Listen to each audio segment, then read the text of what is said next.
नमस्कार साथियों, मैं राजेंद्र आप सबका स्वागत और अभिनंदन करता हूं अपने YouTube channel astrology based on लघु पाराशरी में।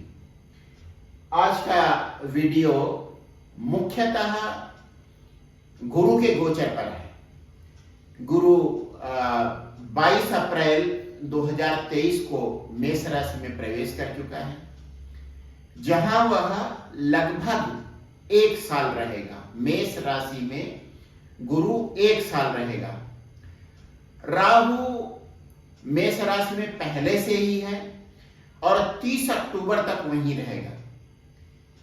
शनि के गोचर के ऊपर एक वीडियो में बना चुका हूं। शनि अपनी राशि कुंभ में है। इस तरह स्थिति क्या बन रही है? गुरु अपने मित्र मंगल की राशि मेष में राहु के साथ स्थित है और शनि अपनी राशि, अपनी मूल त्रिकोण राशि कुंभ में स्थित है। यहां मैं ग्रहों का द्विगोचर का सिद्धांत आपको समझाऊंगा। इस सिद्धांत पर वर्तमान समय के सर्वश्रेष्ठ ज्योतिषी के.एन. राव जी का बहुत जोर है। उन्होंने प्रमुखता से इसे अपनाया है। ये दो ग्रह हैं, गुरु और शनि। इसीलिए आप देख रहे होंगे जो 4 लग्न मैंने ली हैं उसमें गुरु और राहु के साथ शनि भी दिखाया गया है। राहु को दिखाना तो एक तरह से आप मजबूरी कह सकते हैं, क्योंकि राहु लग्न में ही स्थित है। तो गुरु और शनि ब्रह्मांड के 2 सबसे शक्तिशाली ग्रह मिलकर जिस भाव पर या जिस ग्रह पर असर डालते हैं उसको एक्टिवेट करते हैं, उससे संबंधित फल मिलने की संभावना बहुत ज्यादा बढ़ जाती है। यदि गोचर भी गुरु या शनि का चल रहा हो तब निश्चित रूप से वे फल मिलते हैं गोचर जिनकी पुष्टि करता है और महादशा अंतरदशा जिसकी पुष्टि करती है। मैं के.एन. राव जी के शब्दों को दोहरा रहा हूं। यदि महादशा शुभ है और गुरु तथा शनि गोचर में अनुकूल परिस्थिति में है तब व्यक्ति को बहुत अच्छे परिणाम मिलते हैं। यदि गुरु शनि में से एक अनुकूल स्थिति में है, दूसरा प्रतिकूल स्थिति में है, तब परिणाम मिले जुले रहते हैं, अच्छे हो सकते हैं या खराब हो सकते हैं। और यदि गुरु भी अनुकूल स्थिति में नहीं है, शनि भी अनुकूल नहीं है, तब जो स्थिति बनती है उसमें इस तरह के फल मिलते हैं। व्यक्ति को ईश्वर ही उन खराब फलों से बचा सकता है। अब मैं बात करता हूं गुरु के मेष राशि में गोचर की। 4 लग्न मैंने ली हैं। पहली मेष लग्न, दूसरी वृष लग्न, तीसरी मिथुन लग्न और चौथी कर्क लग्न। अब अगर मेष राशि की बात करें तो गुरु नवमेष और द्वितीयेश होकर लग्न में आ गया है, अपने मित्र के घर में आ गया है। मेष राशि की विशेषता यह है कि यह राशि चक्र की पहली राशि है। यहां से यात्रा शुरू होती है पहली राशि से और मीन तक की यात्रा पूरी होने के बाद गुरु फिर से लगभग 12 साल बाद मेष में आता है। तो लगभग 12 साल पहले गुरु मेष राशि में था, फिर से मेष में आया है और राहु उसके साथ स्थित है। राहु पहले से ही मेष राशि में है और वह 30 अक्टूबर 2023 तक गुरु के साथ ही रहेगा। शनि अपनी राशि कुंभ में है। अब हम देखते हैं, पहले तो गुरु की बात कर लेते हैं। गुरु लग्न में स्थित होकर, नवमेश गुरु लग्न में स्थित होकर बहुत अच्छी स्थिति में आ गया है। अपने मित्र के घर में आकर प्रफुल्लित गुरु मेष लग्न के जातक के पंचम भाव को, सप्तम भाव को और नवम भाव को देख रहा है। संतान का घर, पत्नी का घर, पिता का घर। और पिता का घर जहां उसकी धनु राशि है उस पर गुरु की दृष्टि होने का मतलब हुआ कि वह भाव बलशाली हो रहा है। गुरु मेष में जा रहा है अपने मित्र की राशि में और लग्न में जा रहा है। इस तरह से गुरु भी बलशाली हो रहा है और नवम भाव भी बलशाली हो रहा है। इसका मतलब हुआ धर्म से संबंधित, पिता से संबंधित कुछ अच्छे परिणाम मेष लग्न वालों को निश्चित रूप से मिलेंगे।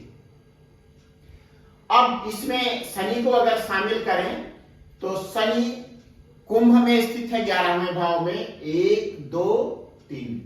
शनि की तीसरी दृष्टि लग्न पर पड़ेगी जहां पर गुरु और राहु स्थित हैं। गुरु लग्न में स्थित है और शनि की तीसरी दृष्टि उस पर पड़ रही है। इसका मतलब लग्न से संबंधित फल निश्चित है मिलने। दूसरा, गुरु 5वें भाव को, संतान बुद्धि वाले भाव को देख रहा है और शनि की 7वीं दृष्टि भी उस पर पड़ रही है। द्विग्रह गोचर को ध्यान से समझिए। गुरु जिस भाव को प्रभावित कर रहा है उसी भाव को यदि शनि भी प्रभावित कर रहा है तब अच्छे फल मिलने निश्चित हैं। उस भाव के फल मिलने निश्चित हैं। अच्छे फल कहने के बजाय यह कहना चाहिए कि उस भाव के फल मिलने निश्चित हैं। विशेष करके यदि गुरु या शनि की महादशा व्यक्ति के जीवन में पड़ रही है तो पहला भाव ऐसा भाव हुआ जिसमें गुरु स्थित है और शनि अपनी तीसरी दृष्टि से उसे देख रहा है। इसका मतलब लग्न से संबंधित फल व्यक्ति को निश्चित रूप से मिलेंगे। 5वें भाव पर गुरु की 5म दृष्टि है और शनि की 7म दृष्टि है। इस तरह से 5म भाव के फल भी निश्चित रूप से मिलेंगे। 7वें भाव पर गुरु की दृष्टि है और 9वें भाव पर गुरु की दृष्टि है, लेकिन शनि की दृष्टि इन भावों पर नहीं है। तो इनके फल मिल भी सकते हैं, नहीं भी मिल सकते हैं। वह इस बात पर निर्भर करेंगे कि इन 2 भावों के स्वामी शनि के साथ संबंध बना रहे हैं कि नहीं। इसके लिए उस जातक विशेष की कुंडली देखनी पड़ेगी। अब आगे मैं बढ़ता हूं। शनि इस कुंडली का 10मेश और एकादशेश है, कर्म भाव और उपलब्धि का भाव। गुरु इस कुंडली का 9मेश है। 9मेश के ऊपर कर्मेश की युति, धर्म कर्म अधिपति का संयोग निश्चित रूप से मेष लग्न के लिए बहुत अच्छा है। व्यक्तित्व में निखार के लिए, संतान के लिए और धन उपार्जन के लिए। मेष लग्न के ऐसे जातक जिनका समय इस तरह से है कि वे धन उपार्जन के लिए उपयुक्त समय सीमा में हैं, तो उनका धन उपार्जन इस सीमा में, इस समय में, 1 साल में गुरु के मेष राशि के गोचर में शुरू हो जाएगा। अब यहां राहु क्या करेगा? राहु व्यवधान है, विशेष करके गुरु के साथ स्थित होकर। गुरु और राहु जब एक ही जगह स्थित होते हैं तो उसे गुरु चंडाल योग कहा जाता है। मतलब 2 विपरीत स्वभाव के ग्रह एक ही जगह जब इकट्ठे हो जाते हैं तो राहु गुरु को प्रभावित करता है और गुरु राहु को प्रभावित करता है। राहु पर गुरु का प्रभाव अच्छा रहता है, लेकिन राहु का गुरु पर प्रभाव गुरु की बुद्धि को या गुरु की जो एक तरह से उसकी सक्षमता है उसको थोड़ा सा कम करता है। और यह व्यक्ति मेष लग्न का जातक थोड़ा भ्रम में पड़ता है। पिता को लेकर किसी तरीके का भ्रम उसके मन में आता है और चूंकि यह पिता के साथ साथ धर्म का भी भाव है तो उसे धर्म को लेकर भी किसी तरीके का भ्रम या विभ्रम मन में उसके पैदा होता है। मेष लग्न के जातकों के मन में ऐसा होगा 30 अक्टूबर तक। और होगा क्या कि राहु क्या है, दूसरे धर्म से उसका संबंध है, या विधर्मी उसे कहा जाता है। जातक जिस धर्म का है उसके अलावा किसी दूसरे धर्म का। तो इस पीरियड में अक्टूबर तक में व्यक्ति किसी न किसी तरीके से जो उसका धर्म है उसके अलावा किसी दूसरे धर्म के प्रति आकर्षित होगा। हो सकता है वह किसी दूसरे व्यक्ति के धर्म स्थल की यात्रा करे, क्योंकि नवम भाव लंबी यात्रा का है, धार्मिक यात्रा का है। तो लग्न के ये फल हुए। पंचम भाव पर गुरु और शनि की दृष्टि है, इसलिए यदि जातक की उम्र संतान प्राप्ति की है और वह संतान प्राप्ति का इच्छुक है, जातक और उसकी पत्नी संतान प्राप्ति के इच्छुक है, तो व्यक्ति को इस एक साल में संतान प्राप्ति हो सकती है। और जो राहु के लिए मैंने बताया, राहु जो एक भ्रम की स्थिति पैदा कर रहा है, 30 अक्टूबर के बाद वह स्थिति समाप्त हो जाएगी। उस समय राहु अपने से पीछे वाले भाव में चला जाएगा और सारे ग्रहों की गति राशियों के बढ़ते क्रम में होती है। राहु और केतु ये राशि क्रम के विपरीत दिशा में, जिसे वक्री गति कहते हैं, उस गति से गति करते हैं। इस तरह से राहु 30 अक्टूबर को द्वादश भाव में चला जाएगा और गुरु राहु के प्रभाव से मुक्त होकर अपने फल पूरी तरीके से दे पाएगा। साथ ही साथ सप्तम और नवम भाव के फल तो मिलेंगे, क्योंकि गुरु की दृष्टि नवम भाव पर आ रही है और नवमेश गुरु पर शनि की दृष्टि पड़ रही है। तो लग्न मतलब जातक स्वयं, संतान और पिता से संबंधित फल व्यक्ति को मिलेंगे। ये बात हुई मेष लग्न की बात। अब दूसरी लग्न में लेता हूं वृष लग्न।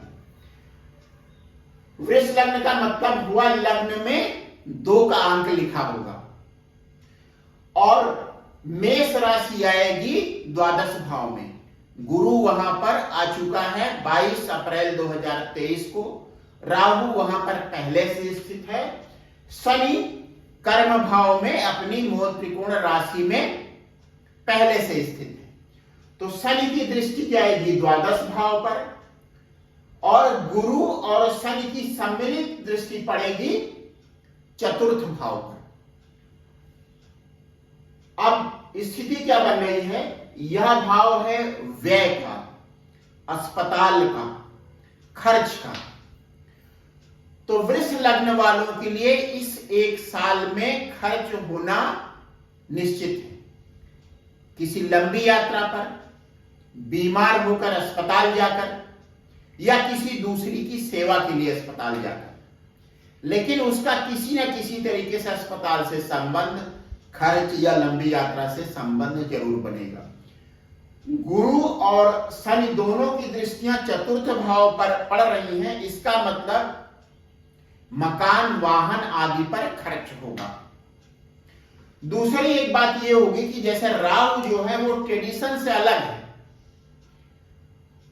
तो जब जैसे धर्म की जब बात हो रही है तब क्या होता है कि व्यक्ति अपने धर्म से हटकर किसी दूसरे धर्म की ओर आकर्षित होता है।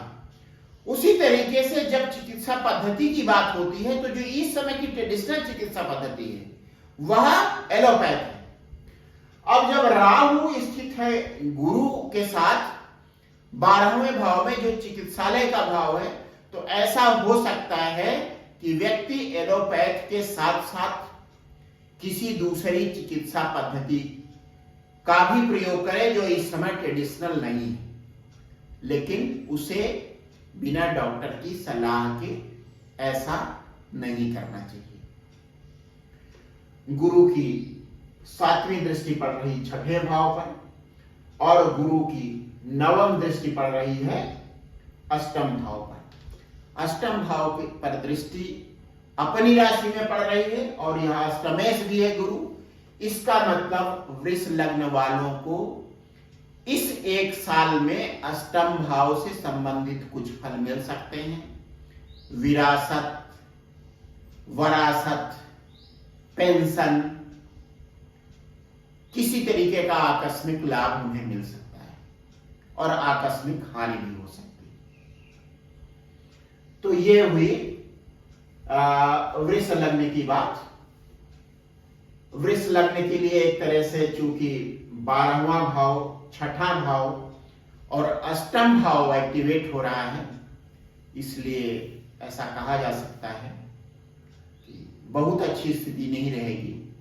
अब जब बात हम करेंगे गुरु और शनि की, इसमें गुरु अनुकूल स्थिति में नहीं है, लेकिन शनि अनुकूल स्थिति में। तो होगा क्या कि गुरु जो खराब परिणाम देने की कोशिश करेगा, शनि उसमें रुकावट डालेगा। यह हुआ द्विगोचर का सिद्धांत। उसके बाद फिर आते हैं मिथुन लग्न पर। लग्न में मिथुन राशि है और मेष राशि पड़ रही है 11वें भाव पर। तो मेष लग्न के लिए क्या हुआ, जो 11वां भाव है उससे संबंधित फल जातक को मिल रहे हैं। और 11वां भाव क्या है, उपलब्धि का भाव। जातक कुछ ना कुछ उसे उपलब्ध होगा, कुछ मिलेगा, और वह मिलेगा उसके कर्मों के द्वारा, शनि के प्रयास से। इसमें क्या हो रहा है, मिथुन लग्न में अष्टमेश और नवमेश शनि नवम भाव में पहुंच गया है। गुरु मेष राशि में राहु के साथ स्थित है।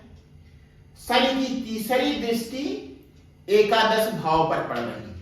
यहां भी एकादश भाव बलवान हो रहा है, तो व्यक्ति को आकस्मिक लाभ हो सकता है, क्योंकि शनि अष्टमेश की है। मतलब एकादश भाव, उस पर गुरु की भी कृपा है और शनि भी कृपा कर रहा है। और राहु यहां पर 11वें भाव में खराब फल नहीं देगा। 11वां भाव जब धन की बात आएगी तो धन के लिए राहु खराब नहीं होता। तो गुरु, राहु और शनि तीनों मिलकर मिथुन लग्न के लिए एक साल के लिए एक अच्छी स्थिति बनाएंगे। व्यक्ति को आकस्मिक धन लाभ हो सकता है, उसे अचानक कहीं से धन मिल सकता है, अचानक धनोपार्जन हो सकता है। हाँ, राहु की अगर बात करें तो एकादश भाव भाई बहनों का, बड़े भाई बहनों का भी भाव है। तो जातक को बड़े भाई बहनों से संबंधित किसी तरीके का भ्रम हो सकता है। गुरु की दृष्टि पड़ रही है 5वें भाव पर। 5वां भाव है प्रयास और पराक्रम का। व्यक्ति को प्रयास करते रहना चाहिए, पराक्रम करते रहना चाहिए, तभी उसे अच्छे रिजल्ट मिलेंगे। और उसके बाद उसकी 7वीं दृष्टि पड़ रही है 7वें भाव पर। तो 7वें भाव के भी फल, मतलब संतान के फल भी मिल सकते हैं, लेकिन शनि की कृपा, 5वें भाव, गुरु की दृष्टि 7वें 5वें भाव पर पड़ रही है, लेकिन शनि का कोई संबंध 5वें भाव से इस कुंडली में नहीं बन रहा है। हो सकता है व्यक्ति विशेष की कुंडली में पंचमें शुक्र के साथ कोई संबंध बन जाए, लेकिन जो एक जनरल मैंने लिया है मिथुन लग्न, उसमें शनि का किसी तरीके से संबंध 5वें भाव पर नहीं बन रहा है, नहीं पड़ रहा है। तो धन भाव और तृतीय भाव, इनके बहुत अच्छे फल व्यक्ति को मिलेंगे। और गुरु चूंकि 7वें भाव का स्वामी है और गुरु की दृष्टि भी 7वें भाव पर है अपनी राशि पर, इसलिए मिथुन लग्न का व्यक्ति यदि शादी का इच्छुक है और उसकी शादी की उम्र है, तो अगले एक साल में उसकी शादी हो सकती है। उसके बाद मैं बात करता हूं कर्क लग्न की। कर्क लग्न में 4 का अंक लिखा मिलेगा आपको, और गुरु और राहु की युति होगी दशम भाव पर। दशम भाव में भी राहु खराब फल नहीं देता। हाँ, थोड़ा सा यह है कि चूंकि दो विपरीत स्वभाव वाले, दो विपरीत धर्म वाले व्यक्ति एक दूसरे के साथ बैठे हैं तो कुछ असमंजस की स्थिति बनेगी, लेकिन कुल मिला के दशम भाव में कोई खराब स्थिति नहीं है। और शनि की दृष्टि दशम भाव पर पड़ रही है, तीसरी दृष्टि।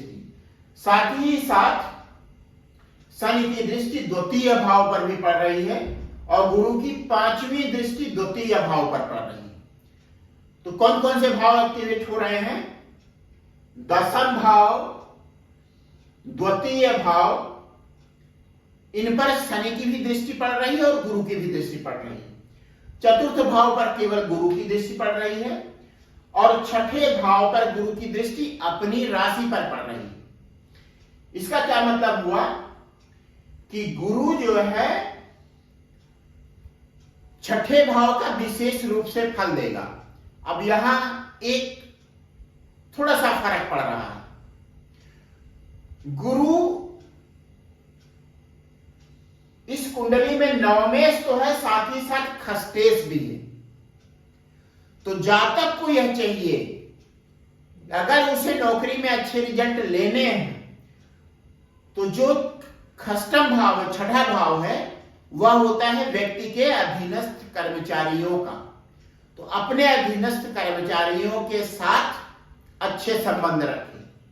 और शनि की तीसरी दृष्टि भी दशम भाव पर पड़ रही है और शनि विशेष करके अधीनस्थ कर्मचारियों का, समाज के कमजोर वर्ग का प्रतिनिधि है। इसलिए अच्छे फल पाने के लिए व्यक्ति को दशम भाव के अच्छे फल पाने के लिए यह आवश्यक है कि वह अपने अधीनस्थ कर्मचारियों का ख्याल रखे, उनका अपमान न करे, कभी उनके प्रति क्रोध में आकर कोई गलत व्यवहार न करे। जब ऐसा करेगा व्यक्ति तब उसे अच्छे फल मिलेंगे। यहां फिर से पंचम भाव मतलब द्वितीय भाव पर शनि की सातवीं और गुरु की पांचवी दृष्टि पड़ रही है और शनि अष्टम भाव में स्थित है। इसका मतलब फिर से वरासत, वसीयत में या किसी तरीके से ऐसा भी हो सकता है कोई पॉलिसी व्यक्ति की मैच्योर हो रही हो। ऐसा नहीं है कि कुछ गलत ही हो रहा तभी व्यक्ति को धन मिल रहा हो, लेकिन उसे इस तरीके से किसी तरीके से धन मिलेगा। और ऐसा भी हो सकता है कर्क लग्न वालों को कि पेंशन अगर नहीं मिल रही है तो मिलनी शुरू हो जाए, पेंशन कम मिल रही है तो उचित पेंशन मिलनी शुरू हो जाए, क्योंकि धन भाव से भी उसका संबंध हो रहा है और अष्टम भाव से भी शनि का संबंध हो रहा है। तो इसमें कौन कौन से भाव एक्टिवेट हो रहे हैं? दसवां भाव, द्वितीय भाव और साथ ही साथ छठा भाव। यह चार लग्नों के बारे में मेरा विश्लेषण हुआ, इसे आप सुनिए। यदि आपकी मेष, वृष, मिथुन और कर्क लग्न नहीं है तब भी मैं कहूंगा कि आप इस वीडियो को ध्यान से देखें, क्योंकि आगे जब आपके लग्न के बारे में विचार किया जाएगा तब ये जो वीडियो है वह आपकी कुछ कुछ सहायता करेगा। क्योंकि ऐसा हो सकता है कि मैंने इस वीडियो में कोई ऐसी चीज बोली हो जो आगे किसी वजह से वह छूट जाए।